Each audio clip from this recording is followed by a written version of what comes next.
have you been reading lately, and why did you pick it up? All right, so I picked it up based. So these issues had been on our shelves for a while. That we just finally that we've been reading on and off. This one's more recent. It's another image. This is image. Uh, Curse words. If I don't know if you have it up already. It came out like a week ago, and I was charmed by the cover. And when I asked Mike about it, it was like, uh, it's about wizards. And from the first, I picked up the variant cover simply because you just have what's I assume is the main character, Looks like there's a lightning, koala. lightning pissing what Let me seems put to you on be the main screen there. modern magical implements, which I thought was hilarious. So the synopsis about this one is: imagine you're a wizard who travels to this realm of existence to do something, and to do a ritual. You're not.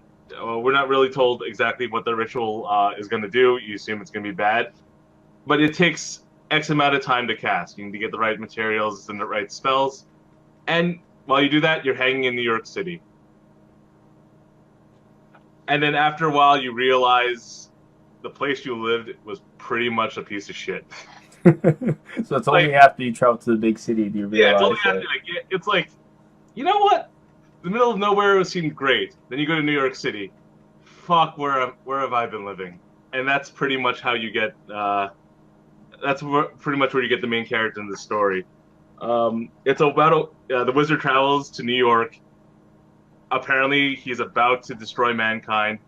Stays in the city for a few months and realizes hot dogs are good. Free love is apparently everywhere. Why the hell do I want to destroy this? And nice. basically changes his entire image. So you have the main character who, at the start, it's shown in flashbacks. He's the grizzled-haired, classical wizard everyone assumes with like the robes and stuff. And as soon as he realizes he likes the place, he goes like upscale Manhattan-esque attire, power suits. Still keeps the long beard because apparently that's magical and you can't cut wizard beards. Well, of course, beards are always magical. And he sums up like he pretty much opened his magical realm for business. So he's like the only magical being on what we assume is our Earth, and he's granting wishes to the highest bidder. Nice. So in like the first issue, in the first few pages, he's in a negotiation with an actor. I don't know, actor, a musician who's like, "Yeah, I want to be platinum," and you're thinking, "So you want your records to be platinum?" And he goes, "No, I want myself to be pure platinum." And you're going, "Why?" Because no one can top that shit. And the wizard says, "You know what? Sure." Why not, right? Yeah, sure. Like he has three rules when you request his magic. You can't cure anything, you can't cause a war, and you can't ask for love. Because apparently magic shouldn't solve any of those problems. I can see that happening. Yeah. So the wizard turns the guy into a pure. His name is Johnny. He now becomes Platinum Johnny and realizes, oh, you can't feel shit when your skin's platinum. That's a common error people believe. And so, where does the downside is? Apparently, apparently, as you find out, he was sent on this realm to destroy it or enslave it, and that means someone had to send him. So now you have wizards from the original, his hometown, coming back and trying to kill him for betraying his masters. For, liking New York too much. Yeah, which it took him like X amount of years because apparently he set up a skyscraper where people can visit him on the daily. So everybody knows he's just legit. Oh yeah, when he decided to go legit, he went to the UN and said, "Hey, I'm a wizard. This is magic. I'm not here to kill you. If you want my help, I'm in New York. Come to my tower. I have a pet koala who can talk." Okay, that's why that koala's on the cover. All right, that makes sense. I thought it was just a random koala. Koala talk? I forgot. Well, his koala. He may just imagine this. Oh no, koala doesn't talk, but has a big following on Twitter. It's great. So it's a very modern take on a wizard in the big city. So by the end of the issue, he's attacked by another wizard, and he promptly destroys him. Unfortunately, he does it where everyone, like through a crowd of to a large audience, and he likes the fact that people think he's good, so he basically had to do something about that. So you can kind of see he's not a bad guy, but he's not the good guy either. He's very self-interested and he's more interested, yeah. And now we have to introduce wizards from his world trying to kill him for not doing his job. And for killing wizards that are coming to kill him. Yeah, well, all the wizards that are being sent to him are from that apparently plane of existence. All right, so what else have you got in the comic pile? Or what do you have that's new that you haven't read yet? So everybody has an infamous comic pile.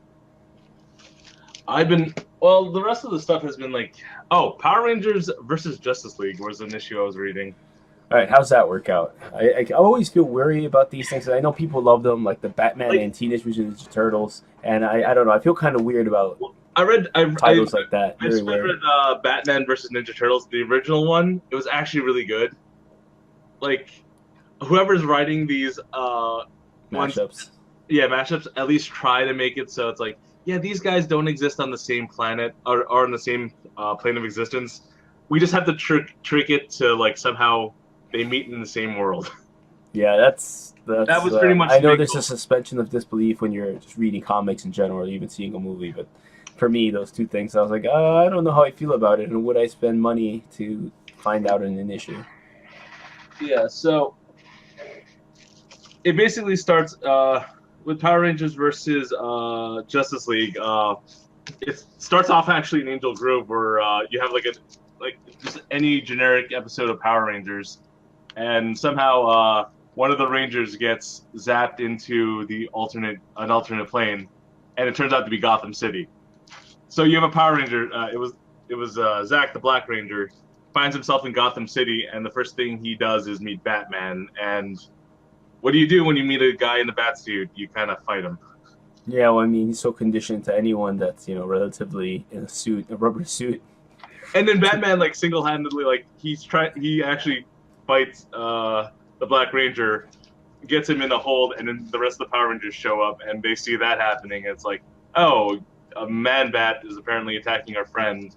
So you have, like, a panel where Batman's, like, 1v5ing the Power Rangers, which is kind of ridiculous in itself. And then technically, Power Rangers have actual powers and stuff, but I don't know how it would match up to real fighting. Well, Batman's like analyzing all the Power Rangers. It's like, all right, they have super strength, agility. All right, I actually need backup. He actually calls the Justice League. The first issue ends with I think Cyborg calling the rest of the Justice League because Batman's Batmobile got carried off by the Pink Ranger's pterodactyl Zord. Well, that is true. They do have huge robots that can destroy a city. Yeah, it's like, can someone stop a pink pterodactyl? That's pretty much how it ended. Cyborg's asking who can take on a pink pterodactyl, carrying off the Batmobile. The image alone was just like... Yeah, in my head, that kind of almost piqued my interest. I have to admit, I'm like, I could want to see what that panel's like to read the book. Like, the fact that you introduced the Megazord and then you pretty much know Superman could probably take it. Yeah, I don't think they don't have kryptonite bullets inside of their Megazord. They have magic? I think a Megazord has magic. It's sort of like magic. Well, not really. I guess in the DC universe, there's legit magic. There's powers, and there's humans that do extraordinary things. And the last time I checked, Superman still is affected by magic. Oh, yeah, that is true, too. Other issues, Saga. I always recommend Saga if anyone... Yeah, I heard it's really good. I've never gotten a chance to pick it up, but everyone I talk to raves about Saga. The very first season 1 synopsis was it's a Romeo-Juliet type story in a sense where you have a war being fought, and instead of the main people fighting the war, they just got other people to do it. So a race of nobles that have TVs for heads hire people to fight a war on this moon, and their main villains are... The two sides of the conflict are magic users that have horns, like these horn people, and soldiers that just have wings. And somehow 2 people from the opposite side of the war end up meeting, falling in love, and have a kid. So the first issue was them trying to run away from everyone because they've somehow spawned an abomination, or in the process of spawning an abomination. TV's this heads that has me. TVs and heads that express their feelings through like a television ad or something like that. They just form images. Oh, okay. They can speak normally, but every once in a while when their emotions don't mesh, they flash like static and anger. Yeah, like there's been issues where someone who got knocked on the head started flashing porn. It's like, oh, that's embarrassing. All right. And then you have an entire cast of characters that you're following, like trying to that it's all related because they're all trying to hunt down this person, and in the process they end up making more conflicts as it goes along. It's gone up to issue 42. Nice. So it's been out for a couple of years. It's been out, yeah, for like a year or two. It's really just been one continuous story, right? Yeah, it's been one continuous story. The kid, and a few years already passed. You start off with the first season, the first arc, with them trying to have the kid. Now, by this point, the kid's slightly grown up, and the one narrating it is, as you find, it's the kid, it's the child. Oh, actually, he's growing up, so he's recalling all of his memories as he's growing up. It's a girl. So they have a girl who has both horns and wings. That's why she's not liked at all by modern conventions. All right. I would also recommend Image again if you can get it. The cover for Monstrous. All right, what's it look like? Majori Liu and Sana Takeda. Well, this is issue 7. I'm actually behind on this. I have to go back and read it. Wow, that's pretty cool.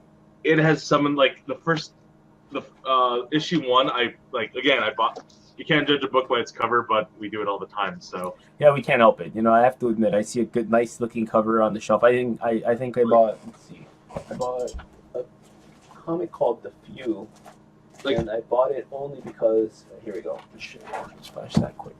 Let's actually get it out of this so the glare doesn't kill it. The Few, and written by Sean Lewis and Hayden Sherman. I've not read it yet. By Image, apparently very popular in our group. It looks really interesting. It almost looks like an assassin of some sort that's bleeding out, or maybe just got into a big fight. I just looked at it and I said, hey, this looks pretty cool, and on the whim buy it. Like I said, I love to support our local store that lets us play games, that they're board games, card games, anything we want. And they're really cool about it, and they have great suggestions when it comes to comics, so I don't mind picking up a random issue of something to help them support the store. Yeah, like the one, as I mentioned, Monstrous. I haven't read it yet, only because I want to have a large stack to read through. Because sometimes if you get one issue, you kind of like really tease yourself, and then you're like, Yeah, like with issue 1 was so meaty.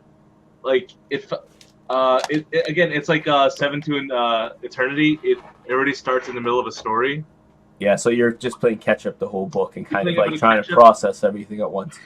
Yeah, because like issue 1 is just jam full packed of that there's a large the writers have written a large world for these characters to be in, and you have really no idea how big the scope is, and it pulls you in trying to figure it all out, and you want to know more. So it's like, I don't want to read just one issue of Monstrous and go, and then be left, now I have to wait another month or more, because sometimes comic books take like that month and change off between issues, which sucks sometimes. I really appreciate when they do it, when I have a big comic pool already building up at my store. It's like, oh yeah, you owe like $40, $50 in comics. So like, way to go. Yeah. Oh, one of the worst ones I've been waiting for. Well, yeah, I would suggest Monstrous. It's a great story. The first issue was like a revenge plot. Like the very first issue was the main character trying to get revenge or getting answers to something, and she's possessed by something. Like by the end of this year, our main character is possessed by some sort of entity, and you want to know more of it.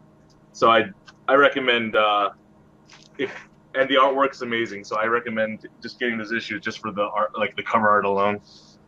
But the one I know is like I want to read, but the artist is just taking forever on it. It's called Switch. What's that about? You know the anime? Oh no, the originals, the Switchblade series. I only remember it because it was an anime, but it's do you know the Witchblade comics By Image? by Image? Yeah, Yeah, I know of it. Like, well, Witchblade and Darkness are kind of linked together, right? yeah, they're linked together, but an artist, Stefan Sejic or something like that, he is doing his own series in the with the Witchblade mythos Oh, okay, cool. called Switch, and I bought it. I bought into it because I love that artist. I have to find that cover. Can you Yeah, I look it think up? Switch? my brother. Let me try to look this up. I know that my brother was really big into. Let's see, Switch. Like, I have to go through my pile because that wasn't readily available. Switch. Okay, so it looks like she's holding something in the air, or she's grasping a bunch of hands. Yes. Okay. Yeah, so it's basically based off the Witchblade series. Yep. Let's see if that showed up. I lagged my computer out. Oh, there we go. So y'all can see that. This one I actually know a bit more of the artist, Stefan Sejic. I follow him. Yeah, Steph. Oh wow, it's not even how you say it. It's Stjepan. Stjepan. That's why I have trouble doing like his artwork. I like his. It's digital. It's digital paintings and all that stuff are just amazingly rendered. Only reason I know him because he does his first work that I noticed him was doing a story called Sunstone. It's a story. It's a like romantic tale about two women who find each other through BDSM. All right, and it's like, and because of the artwork, it's what 50 Shades of Grey could have been, but isn't. All right. That's how I describe Sunstone. It's a good relationship story. It just so happens that the two of them are ladies that are into the whole BDSM thing. So one wants to be dominated, the other one wants to be the master. Gotcha. And I think that series ended. So I want to buy all those volumes and just read them in one go. Yeah, I was gonna put up some of these pictures, but I am unsure. Yeah, they're a bit, like, they're beautifully rendered, but they're risky as hell. Yeah, it's a little bit risky. Like, and his genetic style is okay, but then when he fully renders something out, it just looks amazing. So I would suggest you looking that up for yourself for various reasons. But he's doing this new one called Switch. A different take on the Witchblade storyline. Teenage girl somehow finds herself with the Witchblade. Yeah, powers of the Witchblade. Witchblade, and apparently it also comes with all the information of everyone who's wielded that weapon. Oh, nice! So it carries like the memories and whatnot of each. Yeah, all the person. memories like from the very first Witchblade, which was like someone from the Jurassic caveman era. Wow. And the idea is she has to she gets caught in the middle of this, and people she knows are like also she didn't realize are also part of this world, and she might have to protect them and herself. May or may not. Yeah, like I think they even tell you the storyline that like the goddess of light and darkness made the Witchblade, and that's why they have the Witchblade. And now I think Light wants to destroy a certain person, and that's how she gets caught in the middle of it. Yeah. They send some big baddie to kill the guy, and she's in the middle. She just so happens to be in the same spot, and just so happens to pick up the Witchblade that the other guy was holding. Cool. Like, I'd love to read more of that series, but I only have the first 2-3 issues, and I haven't seen an update yet. It's been on my pull list for a while, and I haven't seen anyone. Oh. All right, so hopefully that comes out soonish for you, right, on your non-ending stack of comics. Yeah, I have a bunch of I've got at least 15 plus of just not even Mega Man. Mega Man, I have like the 13-ish issues where I've not read one issue. Because if I read one, I'm going to have to buy two. Haven't had a chance to buy number 2 yet. I mean, I could go on Amazon and buy it, but I think I'm just gonna cave and buy it off Amazon or something. Yeah, I've read all my DC pulls. I still have my Marvel list. I haven't read anything since. I haven't read Civil War 2. That was the last, like, when that started, I stopped reading. Yeah, I feel Marvel doesn't quite have the pool that like any other publisher has. DC being I guess the most mainstream of the stuff that I read tends to be Like, DC. The only Marvel thing right now that I'm following is Prowler, and I really like the cover art to it. And let's see if I can pull that up. I still have I still read that, like, on my pulls. It's just Spider-Man, but it's like, I understand, like, most people like Marvel because I think the characters are a bit more like human in a sense, while DC's characters seem a bit out there. Like, I think You think Marvel is grounded more? Is that what you said? the people, like, the character. Yeah, that's what I think most people feel in that sense. Gotcha. Yeah, I think DC is God's trying. The idea, I think there was that meme. DC has gods trying to act like normal people, and in Marvel's case, it's normal people trying to act like gods. And you see Batman and Thor, like, on those teams, like, day X, they still haven't noticed I'm not a human or a god. Yeah. But I think that's what the general consensus is with Marvel. Like, you have more characters that are grounded because, and, like, I think that was the problem with, like, New 52's Superman. Yeah, it's a bit odd. So let me Like, some of the characters just seem a bit off to me when. Okay, I guess either did not. Batman's like, although DC has its own issues. Like, I only read Batman and Justice League because Batman's, like, continuity seems the most solid. Everyone else's just seems weird. Yeah, it's a bit odd. So speaking of which, I picked up Aquaman. Now I've never read an Aquaman comic ever. You know, of course, everyone has the basic concept of what they think Aquaman is, and he's kind of always in the background. Didn't seem like a big character, but Adult Swim has pretty much, like, threw his name in the mud. yeah, it says like, oh, he can speak to fish. That's pretty much all he can do.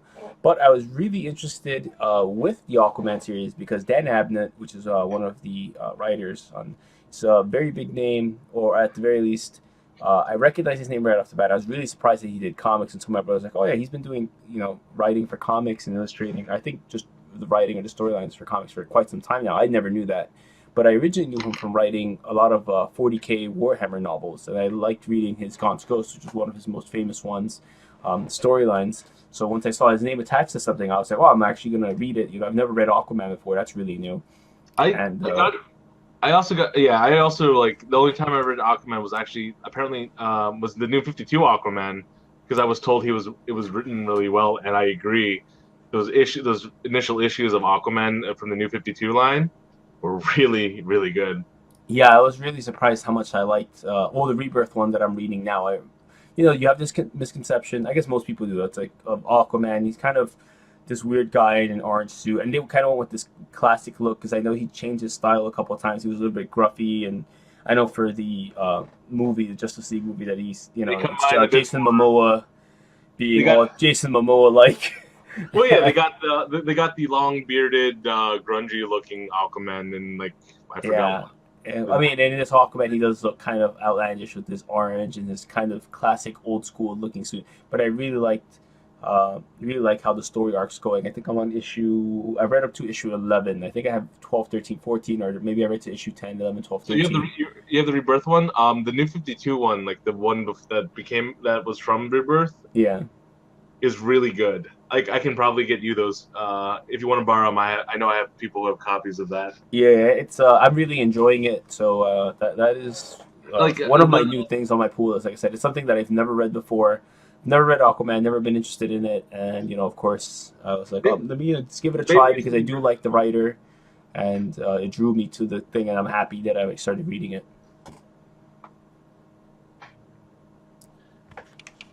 See, what else do I have? My pool list. I had Prowler saved, the image for Prowler, but he didn't come up.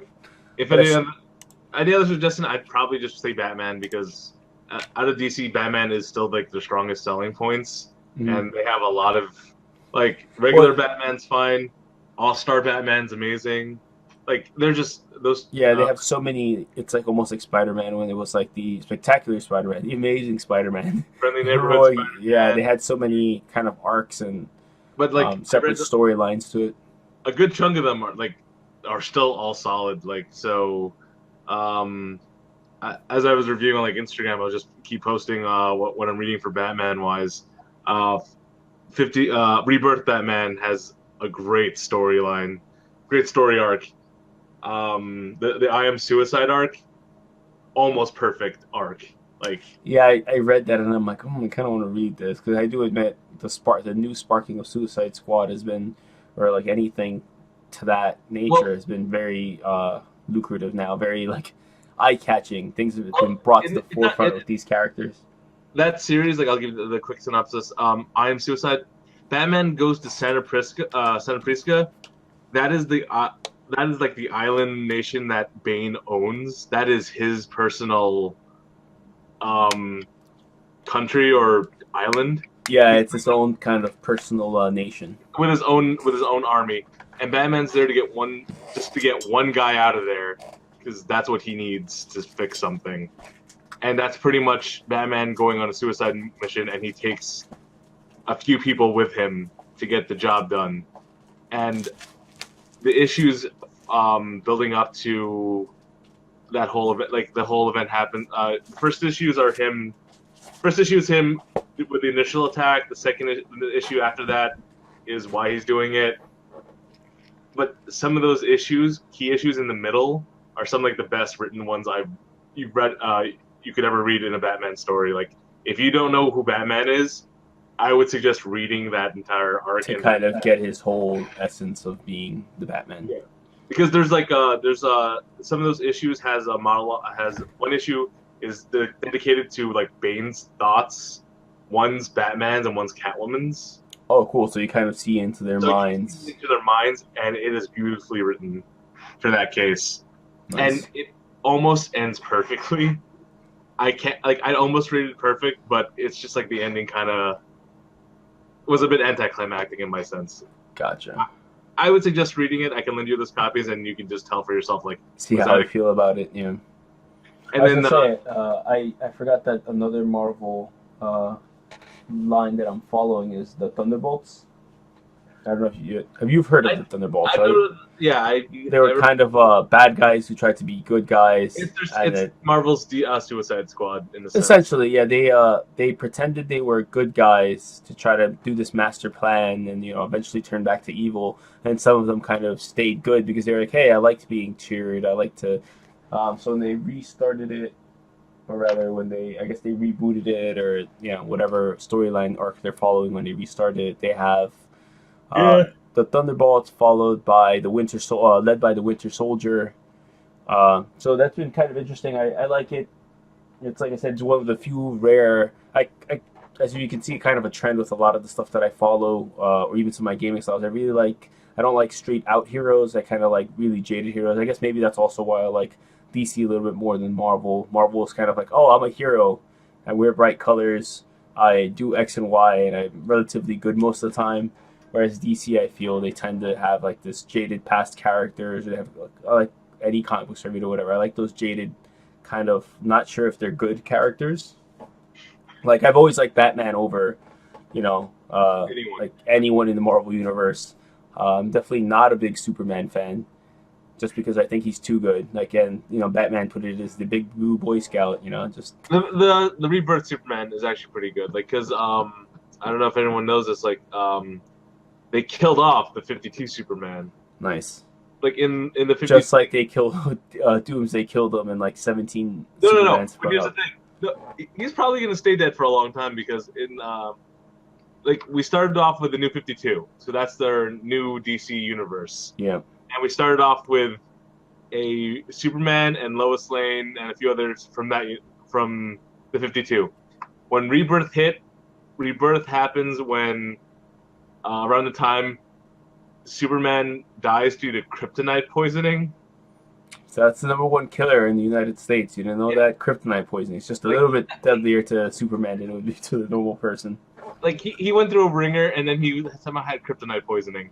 So while the world's mourning, it turns out the Superman that we used to love before 52 from a different universe has been on planet with his wife Lois Lane and has had a kid he's been raising for a few years. And as soon as like he was there when Superman died, so he was like, I guess since the world lost to Superman, they kind of need a new one. You need another one. It would just keep That looks- churning them out. And he looks and it's old school Superman, so he looks older. He just looks a bit slightly older and more built than the other Superman. All right. And they also in that storyline, like, yeah, apparently readers wanted the old Lois and Clark back. They also killed off New 52 Lois Lane, and I think Lana Lang.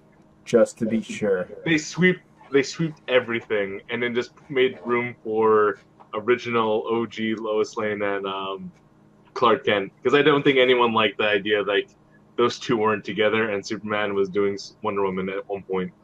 Yeah, I mean, Dark Knight, she's in there too. But all right, let's wrap this up. We almost hit the 2 hour mark. I just realized we're on the 2 hour mark. So final thoughts, things to watch out for, things that catch your eye, et cetera and so on. What are you looking forward to as far as comics go? Comic book wise, so far, safe bets to me has always been Batman. Image always has. But if you're looking out for more unique storylines, Image seems to have a strong. So far, what we've suggested, Image it still has strong stories to pick up on. And I'll just say the Street Saga. Street Saga, all right. If you don't read anything to Street Saga, there's a lot of issues to catch up on. You can just buy the volumes, and it's a really good story.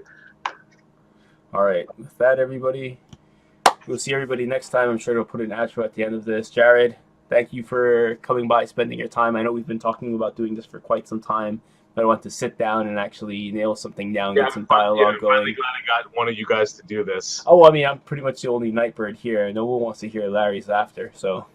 Or do they? Maybe they do. Maybe they do. All Maybe right. they'll be going up like, oh my god, we need to get Larry in like some sort of Joker makeup and laugh. That's the things of nightmares, sir. The things of nightmares. All right, everybody. All right. From our corner to your corner, take it easy, everybody, and have a good night. Night.